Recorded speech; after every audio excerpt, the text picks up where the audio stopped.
분석 기법으로 갑니다. 투자 분석 기법은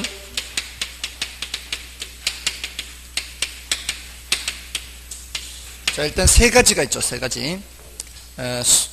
할업이 하죠. 할업이. 할인 현금 수지 분석법,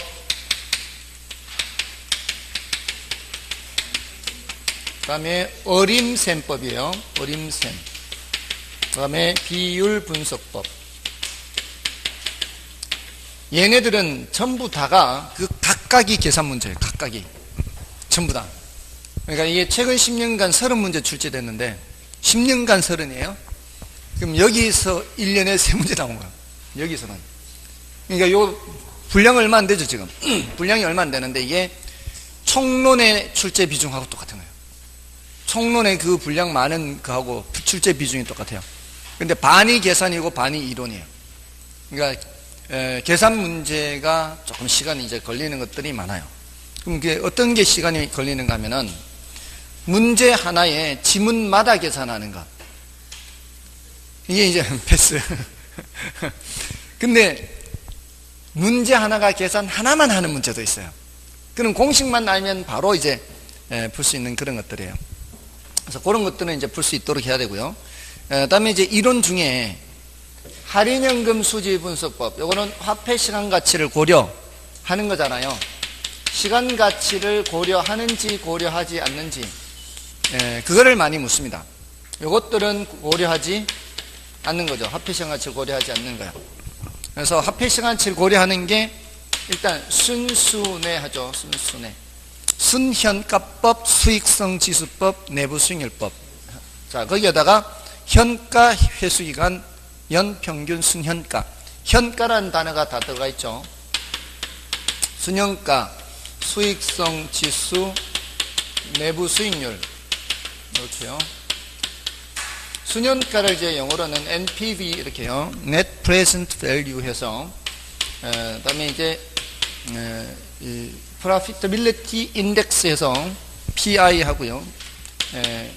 Internal IRR 내부 수익률, Internal Rate of Return of Rate 뭐 이렇게 이제 영문자로 이렇게 많이 표시를 하는데요. 좀 간단하게 할 때는 그냥 영문자로 표시하기도 합니다. 근데 우리 시험에서는 다 한글을 써줍니다. 한글을 써주면서 영문자를 쓰기 때문에 별로 걱정은 안 해도 돼요. 자, 아무튼 얘네들하고 현가 회수기간이라는 게 있고요.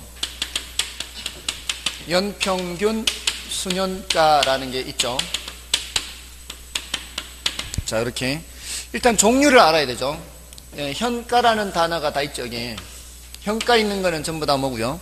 화폐 시간 가치를 고려하는 거죠. 왜 현가가 다 화폐 시간 가치고는 현재 가치로 바꾸는 게 바로 뭐예요? 할인이죠. 그러니까 할인이라는 말과 현가라는 말은 거의 동의어나 다름없어요. 그죠? 현가로 바꾼다는 게 할인한다는 거니까. 그래서 이게 화폐 시간 가치를 고려하는 거고, 다만 요 수익성 지수와 내부 수익률은 현가라는 단어가 없지만 화폐 시간 가치를 고려하는 거죠. 일단 요 5가지를 무조건 이제 기억하셔야 돼요. 여기에 5가지가 화폐 시간 가치 고려하는 모든 거예요. 모든 거. 그러니까 이거를 이제 꼭 기억을 해 두시고요. 우리 시험에서 이 15문제가 이제 14문제인가 그래요. 최근 10년간 이론 문제가, 나머지가 다 계산이에요. 근데 그 계산에는 이제 뭐가 포함되어 있는가 하면은 이 대출 가능 금액 계산 있죠. 대출 가능 금액 계산도 여기에 포함해서 그런 거예요. 그러니까 이 대출 가능 금액 계산은 계산 문제 할 때 정리가 됐단 말이에요. 그렇게 이제 이따 간단하게 말씀을 드릴 건데, 이 할인연금 수지 분석법 자체의 계산 문제는 그렇게 많지는 않아요. 대신 이제 이게 어떤 식으로 많이 나오는가 하면은 요거는 순현가를 계산하여라 해서 순현가 크기 순서 묻는 거예요. 이렇게 이제 표를 주고 A, B, C 이렇게 주잖아요. 지금 올해 얼마 나가고 내년에 얼마 들어올 때, 그러면은 그걸 어떻게 해야 돼요? 현재 들어오는 돈으로 바꿔야 되잖아요. 미래 들어오는 돈을, 내년에 들어오는 돈을 현재 들어오는 돈으로 바꿔서 어떻게 그게 빼기 하는 거죠. 그럼 뭐가 나와요? 순현가가 나오죠. 그러니까 이런 것들, 푸는 문제들을 미리 준비를 하고 있어야 되는 거죠. 그래서 요거하고 요거 빼서 수능가가 나오는 거예요. 그럼 이제 수능가 크기 순서를 대답하거나 질문에 대한 대답을 하면 되는 거죠. 그러니까 미리부터 준비가 돼 있어야 돼요. 이런 게. 그죠? 이렇게 수능가를 계산하게 하거나 아니면 화폐 시간 가치 계수를 이용해서 현재 가치로 할인해서 수능가를 묻기도 해요. 예를 들어 이런 거죠. 매 기간 얼마씩 들어오는 돈 130, 130, 130 이렇게 들어와요. 그리고 지금 얼마 돈이 나가요. 마이너스 1000만 원. 그럼 이걸 현재 가치로 바꿔서 뭐하고 계산해야 돼요? 계산해서 이거 현재 들어온 돈으로 바꿔야 되려면 이걸 이렇게 해야 되잖아요. 이렇게 하면 뭘 이용해야 돼요? 어때? 현가계수를 이용해야 되잖아요. 현재 가치를 바꿔야 되니까 얘네들. 지금 돈이 이만큼 나가고 매 기간 말 돈이 이렇게 들어오면 순현가가 얼마 될까요? 할 때 이걸 뭘 이용해서? 연금의 현가계수를 이용해서 이걸 계산해서 이거 하고 빼야 순현가가 나오겠죠. 그러니까 그런 구조를 미리 준비하고 있어야 돼요. 이런 식으로 나오면은 연금의 현가계수에서 한다. 이게 만약에 10년이면 연금의 현가계수 몇 년짜리? 10년짜리. 이게 5년이면 연금의 현가계수 5년짜리가 필요한 거죠. 근데 우리 시험에 어떻게 출제됐었다고요?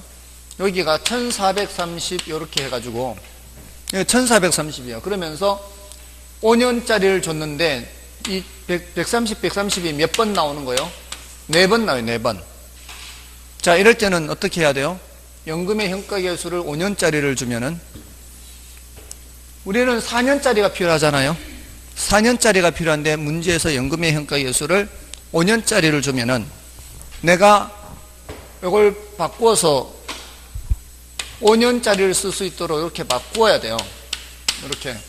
그래서 여기 130에다가는 뭐를 쓰고요? 연금의 현가계수 5년짜리 쓰고 요 1300에다가는 일시불 현가계수 5년짜리를 써서 여기 더해야 돼요. 여기서. 그러면 들어오는 돈의 합계가 계산이 돼요. 그래서 이제 빼면 되는 거예요. 그러니까 요런 이제 어떤 수능가를 묻는 문제들이 요 두 가지 형태예요. 두 가지 형태.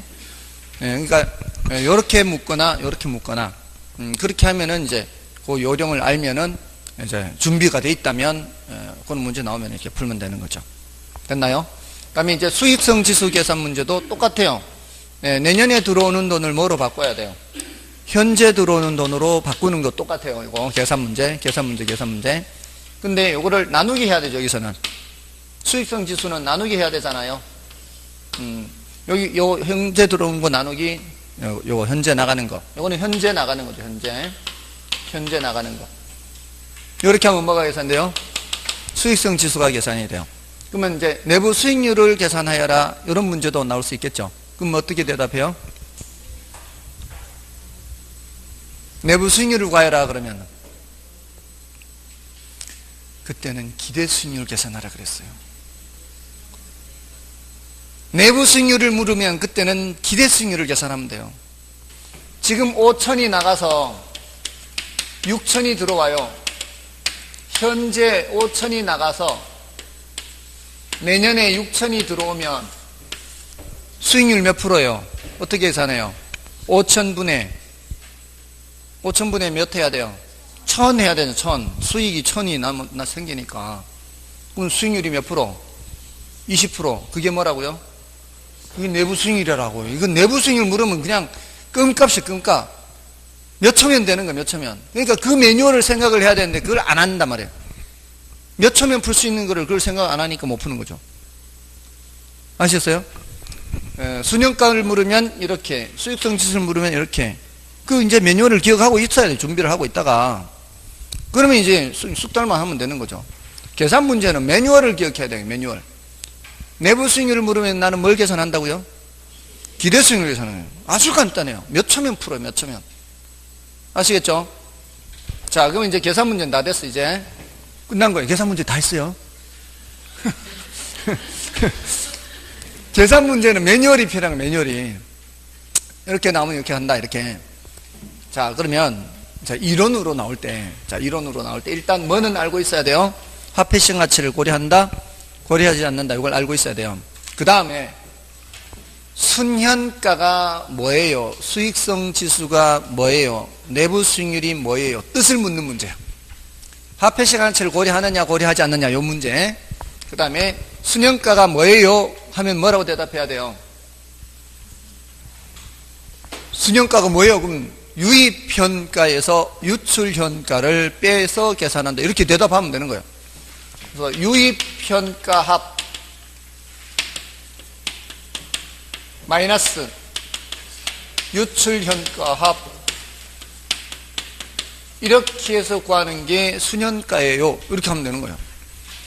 그러면 수익성 지수가 뭐예요? 그러면은 유입현가 합에서 유출현가 합으로 유입현가를 유출현가로 나누어서 계산합니다. 그럼 대답하면 되는 거예요. 됐나요? 그럼 위는 빼기 하는 거고 아래는 나누기 하는 거고 그 차이밖에 없어요. 그럼 내부 수익률이 뭐예요? 물은 뭐라 그래요?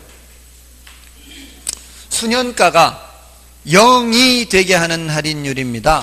수익성 지수가 1이 되게 하는 할인율입니다. 또는 유입현가와 유출현가가 같게 하는 할인율입니다. 이렇게 대답하면 된다고요. 같게 되도록 하는 할인율입니다. 한다 그랬잖아. 할인율. 자, 할인이라는 건 미래가치를 현재가치로 바꾸는 건데 미래가치를 현재가치로 바꾸면 숫자가 점점 어떻게 돼요? 작아질 거 아니에요. 지금 보통 대부분 우리 현재 투자를 하면은 미래 돈이 수익이 생겨서 돈이 들어올 거 아니에요. 대체로는. 그러면은 그 숫자가 더 클 거 아니에요. 지금 숫자보다 들어오는 숫자가 더 클 거 아니에요. 그거를 할인하면 숫자가 작아지다가 지금 내 주머니에서 나가는 돈하고 똑같게 되도록 하는 그 할인율이 있을 거 아니냐고요. 그걸 뭐라고 한다고요? 예, 내부 수익률. 그 똑같게 하는 할인율. 예, 이게 이제 내부 수익률이에요. 그 투자 안에 기대 수익률과 같은 거예요. 기대 수익률과 같아요. 그러면 유입현가와 유출현가가 똑같게 되도록 하니까 순현가는 뭐가 되는 거예요? 0이 되는 거죠. 수익성 지수는 1이 되는 거죠. 됐나요? 예. 자, 아무튼 그 뜻을 이제 대답을 한 거예요. 이제 뜻은 다 대답했죠. 이제 순현가가 뭐예요? 유입현가 합해서 유출현가를 뺍니다. 예, 장난칠 때 이런 걸로 장난친다고요. 이거 현가라고 하지 않고 미래가치 이렇게 틀린 지문을 만든단 말이에요. 아시겠죠? 자, 그럼 뜻을 물었을 때 대답할 수 있으면 됐고요. 자, 그 다음에 조금 더 한다면은 조금 더가 아니고 이제 뭐 별로 어렵지 않죠. 그 다음 단계로 질문하는 거는 순현가는 뭐보다 크거나 같으면 채택하는 거예요? 순현가는 판단 기준이 되는 숫자가 0이에요. 0. 순현가의 크기는 0보다 크거나 같으면 채택하는 거고 수익성 지수는 1보다 크거나 같으면 채택하는 거죠. 이게 0보다 크다는 거는 투자하고 남는 게 있다는 얘기예요. 요구 수익률을 만족하고도 남는 게 있다는 얘기예요. 이것도 1보다 크다는 것은 요구 수익률을 만족하고도 남는 게 있다는 얘기예요. 자, 지금 요구 수익률을 만족하고도 남는 게 있다 그랬죠. 그 소리는 얘네들은 뭘로 할인하기 때문에 얘네들은 할인율, 사용하는 할인율이 뭐예요? 사용하는 할인율이 얘네들은 요구 수익률. 요구 수익률로 할인해서 이게 유입현가와 유출현가가 똑같게 된다는 얘기는 요구 수익률만큼의 수익률이 발생한다는 얘기예요. 똑같게 되는 게. 근데 그게 할인을 했는데도 얘보다 더 크다란 얘기는 요구 수익률만큼의 수익률이 만족되고도 남는 게 있다는 뜻이거든요. 그만큼 할인을 했음에도 불구하고 아직 나가는 돈보다 들어온 돈이 더 많다는 얘기는 충분한 수익이 발생한다는 얘기예요. 요구 수익률 만족하고도. 그 의미란 말이에요. 자, 그 다음에 내부 수익률은 조금 전에 했어요. 뭐냐 했을 때 이 유입현가 유출현가 같도록 하는 거, 순현가가 0이 되게 하는 거, 수익성 지수가 1이 되게 하는 거. 자, 그 기대 내부 수익률은 뭐하고 비교하는 거예요? 요구 수익률하고 비교하는 거죠. 자, 이거 지난 시간에 위험과 수익에서는 어떻게 했어요? 위험과 수익에서는 기대 수익률, 요구 수익률 이렇게 비교했잖아요. 근데 투자 분석 기법에서는 내부 수익률, 요구 수익률 이렇게 그렇게 비교를 해요. 그럼 된 거예요. 자, 별로 어려운 거 없잖아요. 그 뜻을 묻거나 또는 판단 기준이 되는 이 식을 묻거나 여기까지는 그렇게 어렵지 않아요. 예, 그리고 대부분 이쪽에서 많이 출제가 된 거예요. 대부분. 근데 여기서 조금 더 질문하면은 여기서는 요구 수익률로 할인하고 이 내부 수익률법은 뭘로 할인해요? 내부 수익률 자신이에요. 내부 수익률 자신으로 할인해요. 요런 게 이제 조금 이제 추가되는 거예요. 요런 걸 쓴 게 됐나요? 다음에 이제 조금 더 질문을 하면은 이제 요것에 대해서 조금 더 질문하는 거예요. 들어오는 돈이 뭐예요? 묻는 거예요. 들어오는 돈이. 그럼 나가는 돈은 뭘까요? 이렇게. 이제 각각의 항목을 더 묻는 거죠. 이러면은 이제 조금씩 더 들어가는 거예요. 자, 들어오는 돈은 조금 전에 계산했어요. 앞 시간에. 들어오는 돈 앞 시간에 뭐 계산했어요? 매 기간 소득 이득 발생하는 세후 현금 수지 계산했죠. 또 나중에 처분할 때 들어오는 세후 지분 복귀, 그게 들어오는 돈이에요. 아시겠죠? 그래서 계산한 거예요. 앞에서 요 투자 분석 기법을 하기 전에 지금 전 단계에서 뭘 했어요? 가유 순전후하고 매순전후 했잖아요. 그게 바로 들어오는 돈이다 이 말이에요. 맞잖아요. 매년 앞으로 우리가 부동산 투자했을 때 들어오는 돈 계산하는 거 아니에요. 그러니까 가유 순전후에 세후 현금 수지, 매순전후에 세후 지분 복귀, 전부 다 제가 방금 뭐라 그랬어요? 세후가 원칙이에요. 세후가 원칙이에요. 세후가 원칙이라고요. 왜? 투자자는 뭐에 관심이 많아요? 세후에. 세금까지 다 내고. 왜? 내가 지금 1억을 투자를 한단 말이에요. 내가 이 1억을 투자를 하는 거는 이거를 지금 당장 소비를 할 수도 있는 돈을 투자를 하는 거예요. 소비를 한다면은 1억짜리 물건을 살 수 있는 거 아니에요. 1억짜리 물건을 살 수 있는 거 아니에요. 근데 내가 이걸 투자를 해서 들어온 돈 계산한다면은 당연히 세금까지 다 내고 들어온 돈으로 돼야 이걸 내가 또 쓸 수 있을 거 아니에요. 그러니까 투자자는 어디에 관심이 많은 거예요? 세후에 관심이 많은 거죠. 아무튼 그 세후를 기준으로 한다 이 말이에요. 세후소득 아시겠죠? 들어온 돈 세후소득이요. 그럼 이렇게만 해도 이제 여러분들은 뭘 생각해야 돼요? 세후 현금 수지와 세후 지분 복귀, 이렇게 그런 것들을 다 뭐로 바꿔야 돼요? 현재 가치로 바꾸라 이 소리야. 현재 가치로. 됐나요? 여러분 보고 직접 하라고 안 할게요. 이거는. 그리고 여러분들 이 문제가 한번 출제가 됐는데 이거는 패스예요. 패스. 이건 패스. 이런 문제 패스야. 그러니까 스트레스 받지 마시라고요. 너 안 할 건데 뭘 스트레스 받아요? 안 할 건데 뭘 스트레스 받아? 아니 이거는 이론으로만 하면 이론으로 그럼 그렇게 들어오는갑다 하면 되는 거지. 직접 계산할 이유가 없단 말이죠. 자, 그럼 여기 나가는 돈은 뭐예요? 나가는 돈 내 주머니에서 나가는 돈이에요. 내 주머니에서. 이걸 총투자액이에요? 지분투자액이에요? 지분투자액. 왜 지분투자액일까요? 총투자액이 아니고 지분투자액일까요? 여기가 뭐예요? 여기가 세후죠. 세후. 세전 또는 세후는 뭐하고만 비교해야 돼요? 지분투자액하고만 비교해야 돼요. 됐나요? 여기까지 물으면 이제 제일 깊게 묻는 거예요. 여기까지 물으면. 자, 됐죠? 자, 그 다음에 이제 조금 이제 이 얘네들을 비교하는 거예요. 얘네들을 세 가지를 비교하는 거. 세 가지를 비교할 때 순영가법이 더 좋은 방법이냐, 수익성 지수가 더 좋은 방법이냐, 이걸 이제 얘기를 한다고요. 이게 이제 난이도가 가장 높아요. 난이도가. 자, 이 세 가지 방법 중에 어떤 방법을 따르느냐에 따라서 의사결정 결과가 달라질 수 있다, 그렇지 않다. 의사결정 결과가 달라질 수 있다. 있어요. 그게 특히 상호 베타적 투자의 경우, 이런 말을 한단 말이죠. 상호 베타적 투자. 이런 말이 이제 어려워요. 이게 수업 시간에는 늘 했거든요. 수업 시간에는 늘 했는데 어렵습니다라고 하기는 했지만 실제로 출제된 건 작년이 처음이에요. 드디어 이제 이런 표현이 출제가 된 거예요. 이 상호 베타적 투자라는 얘기는 가용 자금의 제한이 있어요. 가용 자금의 제한이 있어요. 이 소리는 자금이 충분치 않다 이런 뜻이에요. 가용 자금의 제한이 있다. 이럴 때에는 여러 가지가 다 좋아 보여도 여러 가지를 다 할 수 있어요, 없어요? 여러 가지를 다 할 수가 없어요. 자, 이럴 때는 이런 상호 배타적 투자일 때는 수년가법이나 수익성지수법 또는 내부수익률법 그 각각의 방법에 의한 의사결정이 달라질 수 있어요. 의사결정이 달라질 수 있다. 뭐라고 해야 될까요? 의사결정 여부가 서로 다를 수 있어요. 자, 이럴 때는 어떤 방법을 따라가야? 순현가법 가야 돼요. 순현가법. 순현가법을 가야 투자자의 부가 극대화되는 거예요. 아시겠죠? 예를 들어 볼까요?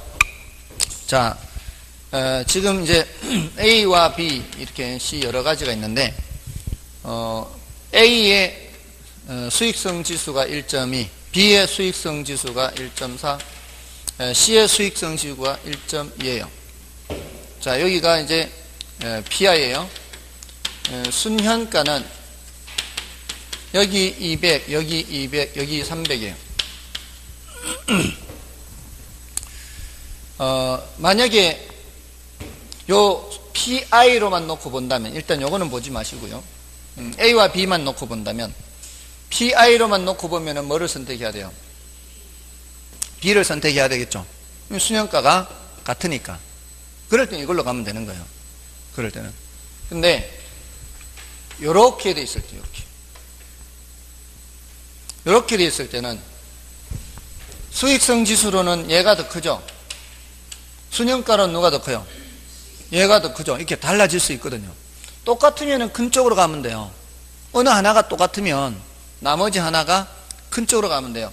얘네들은 다 클수록 좋은 거예요. 순현가든 수익성 지수든 내부 수익률이든 클수록 좋은 건데 어느 하나가 같으면 나머지 큰 쪽으로 가면 되는데, 자, 이럴 때는 이제 상황이 다르잖아요. PI로 보면은 B가 더 좋고요. 순현가로 보면은 C가 더 좋은 거죠. 이럴 때는 뭐를 따라가야 된다고요? 이쪽을 따라가야 돼요. 순현가가 더 큰 쪽으로. 아시겠죠?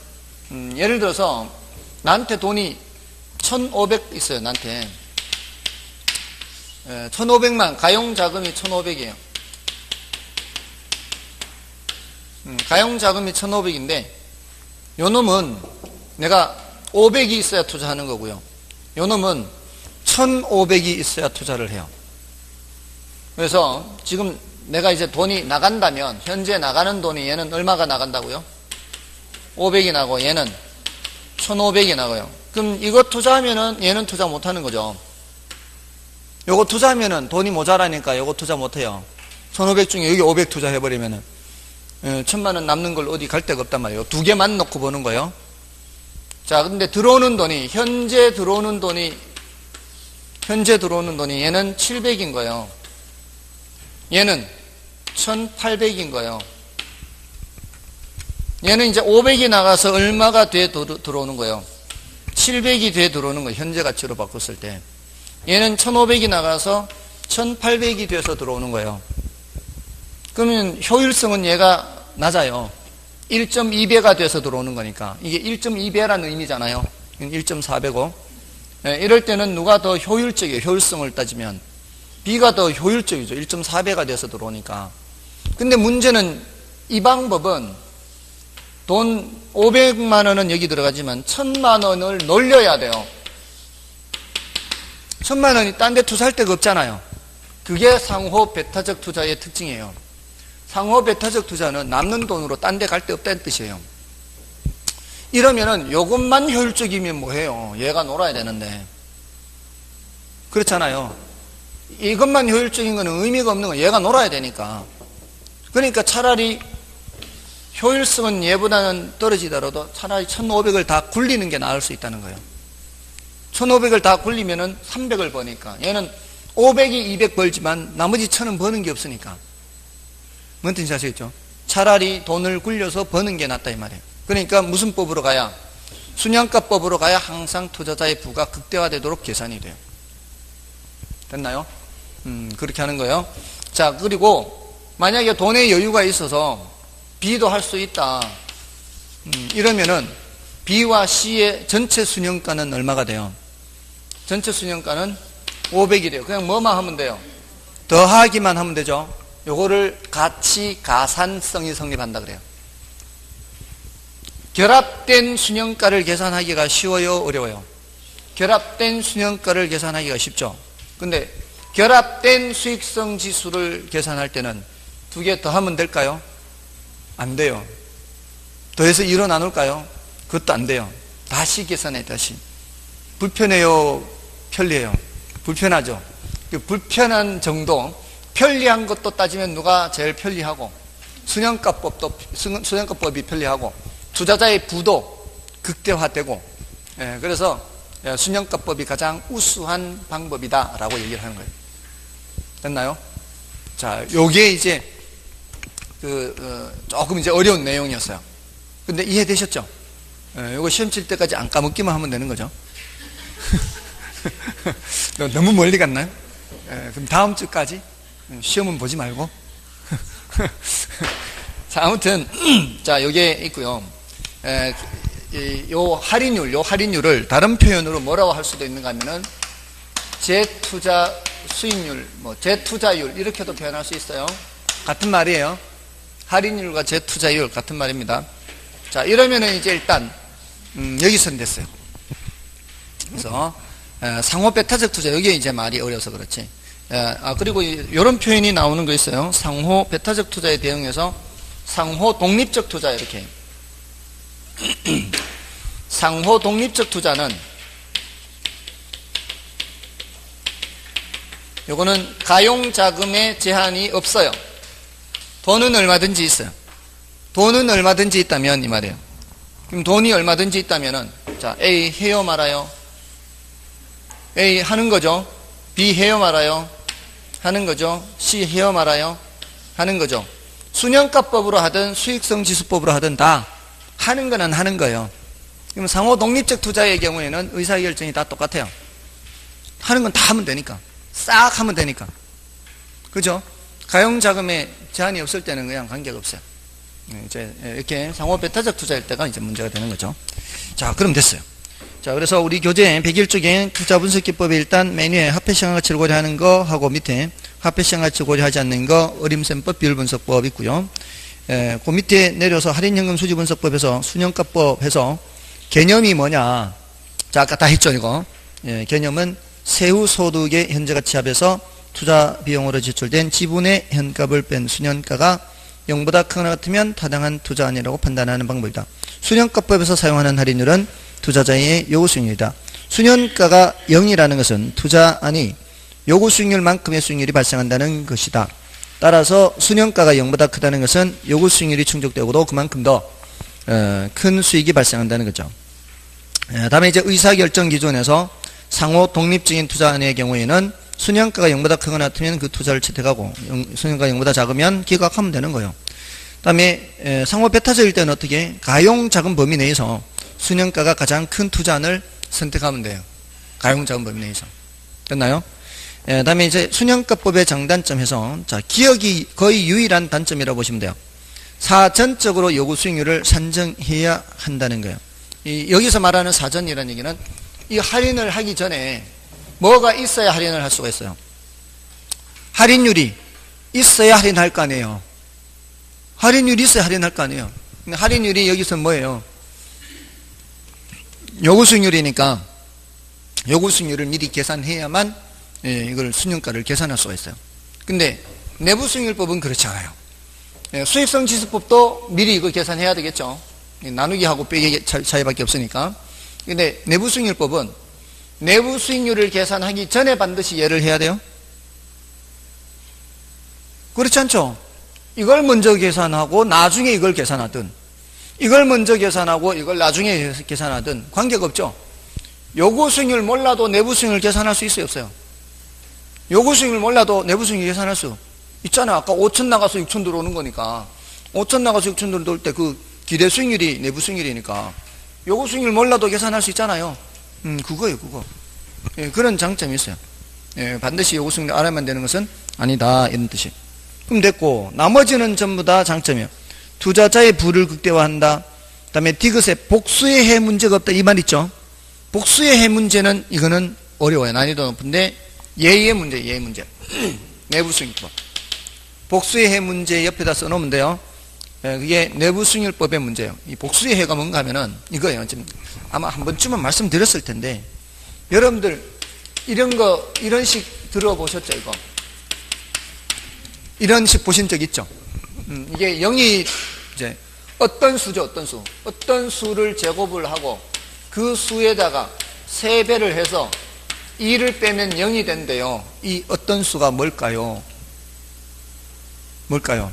어떤 수를 집어넣으면 이렇게 될까요? 이거 계산하는 게 방정식이죠. 제가 미리 계산해 드리면 1을 집어넣어보세요. 1. 1을 집은 1의 제곱 몇이에요? 3 곱하기 1. 0 돼요, 안 돼요? 그러면 x 값이 1, 요걸 해라 그래요. 해. 방정식의 그 방정식 등식이 성립하도록 하는 수를 해라 그래. 해. 근데 1 말고 다른 수는 없을까요? 다른 수 뭐가 있을까요? 제일 쉬운 숫자 생각해 보라고. 그냥 2. 제가 이렇게 하면 어려운 거 내겠어요. 쉬운 거 내지. 1 다음에 2. 2를 집어넣으면 몇이에요? 4. 2를 집어넣으면 6. 0 돼요, 안 돼요? 되죠. 2. 요것도 해예요. 요걸 복수의 해라 그래요. 복수의 해. 2차 방정식이니까 2개 이상인 것은 복수잖아요. 하나는 싱글. 2차 방정식은 2, 3차 방정식은 3. 자, 복수의 해 문제가 나타날 수 있다는 거예요. 왜냐하면은, 자, 이거 그냥 이해를 돕기 위해서 써드리고 지울 거니까 이게 난이도가 높은 거니까. 복수의 해 문제는 아직 한 번도 출제 안 됐어요. 나머지는 다 출제됐어요.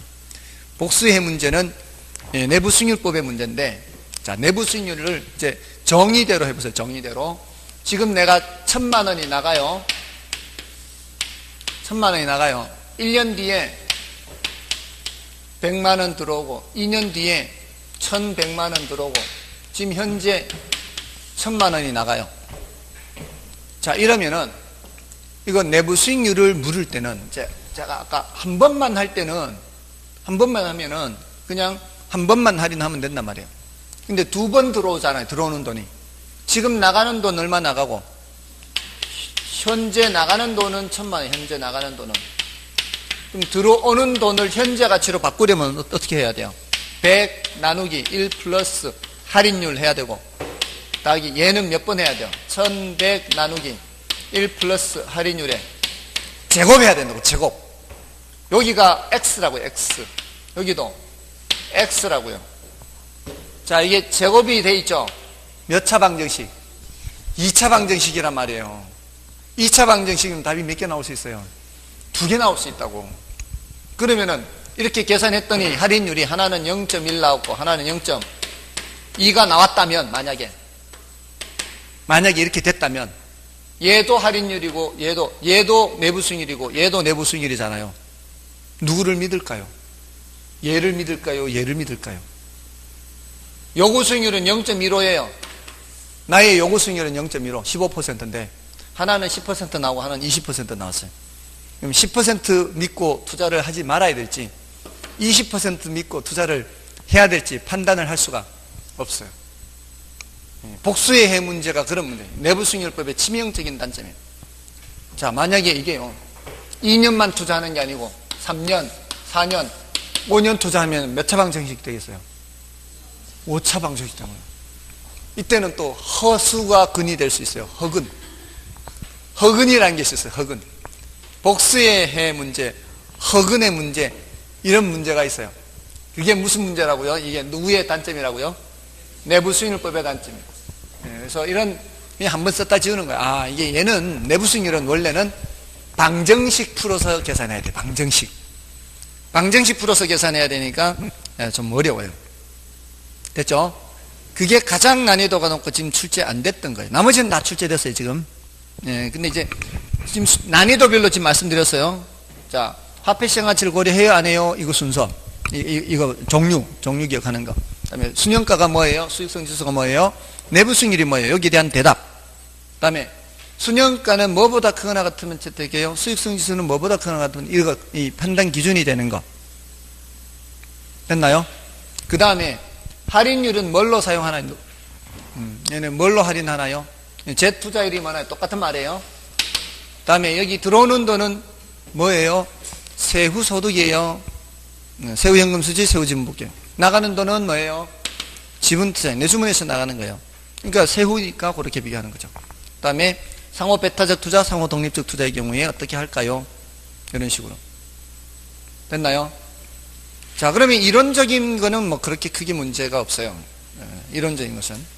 자, 그 다음에 이제 어림셈법 비율분석법이에요. 지금 넘어가시면은 수익성 지수나 이 내부 수익률법 여러분들이 확인만 하시면 되는 거예요. 넘어가셔서.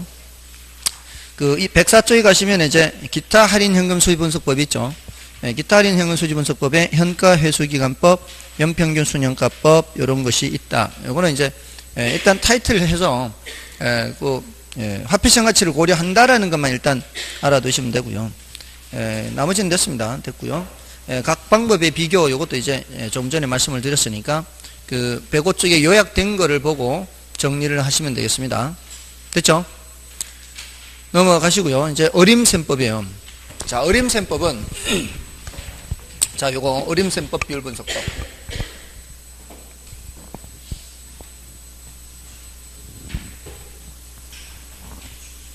자, 어림셈법은 무슨 법이 있어요? 승수법이 있고 수익률법이 있죠.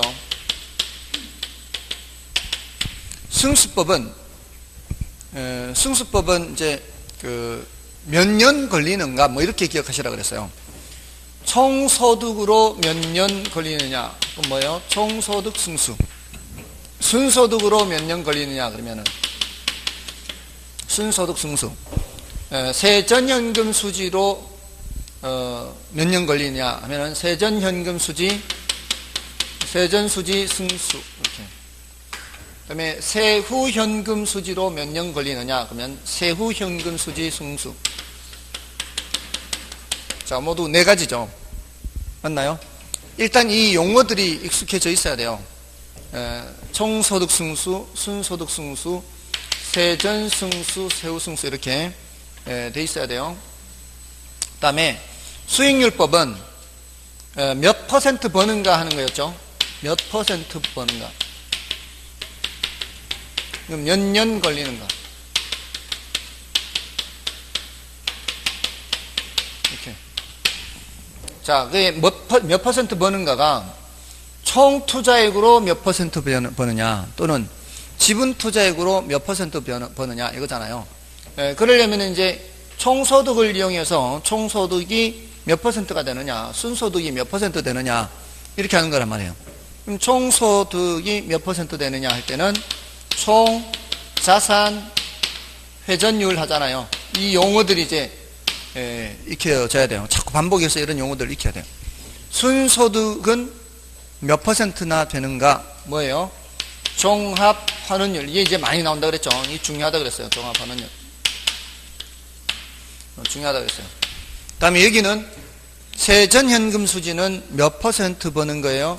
그러면은 지분 배당률. 이거 중요하다 그랬죠. 중요해요. 요 두 개 특히. 그 다음에 세후 수지는 몇 퍼센트 버는 거예요? 세후 수익률이죠. 자, 이거 익숙하게 해야 됩니다. 이거. 자, 이렇게 했을 때 요 가운데를 기준으로 왼쪽은 무슨 투자액이 나와야 되고요? 총 투자액이 나와야 되고요. 여기는 지분 투자액이 나와야 되죠. 그 다음에 요 둘은 마찬가지 총 투자액이 나와야 되고요. 요 둘은 지분 투자액이 나와야 돼요. 제가 지금 노란 걸로 쓴 요 놈의 위치가 분모 분자의 위치입니다. 요거는 분모 위치고요. 여기는 분자 위치예요. 그러니까 승수법은 투자액이 분자로 가는 거고요. 수익률법은 투자액이 분모로 가는 거예요. 자, 그럼 어떻게 해요? 총소득 승수는 하면은 총소득분의 총투자액 되는 거고, 순소득 승수는 순소득분의 총투자액 되는 거고, 세전수지 승수는 세전수지분의 지분투자액, 세후수지 승수는 세후수지분의 지분투자액.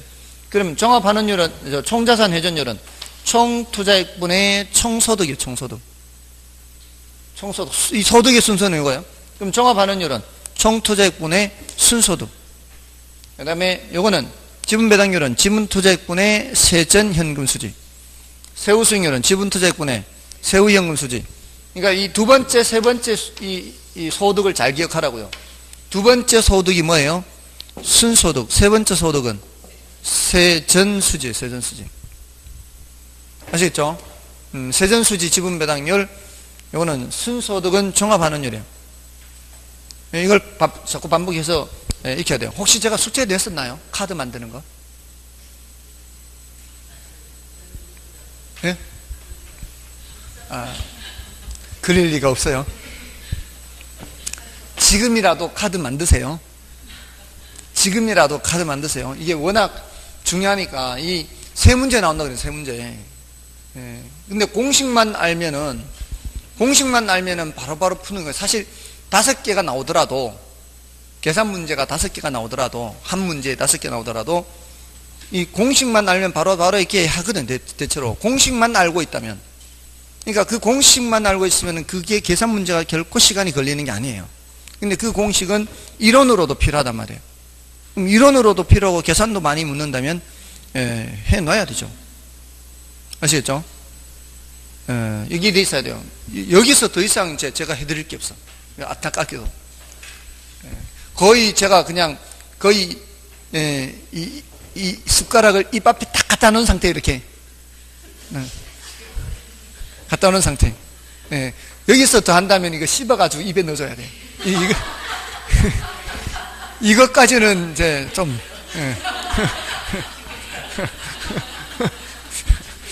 자, 아무튼 이거는 이제 여러분들이 외우셔야 돼. 아셨죠? 자, 이게 이제 어림셈법의 승수법인데, 특히 요거 순소득 승수 있죠? 요놈 순소득 승수를 다른 말로 순소득 승수를 자본회수 기간이라고도 해요. 자본회수 기간. 이렇게. 자, 요렇게요. 자, 그래서 우리 교재에서는 뭐 어림셈법에서는 특히 뭐 또 말씀드릴 게 없고요. 다음에 이제 비율 분석법은 요건 좀 쉬고 할까요?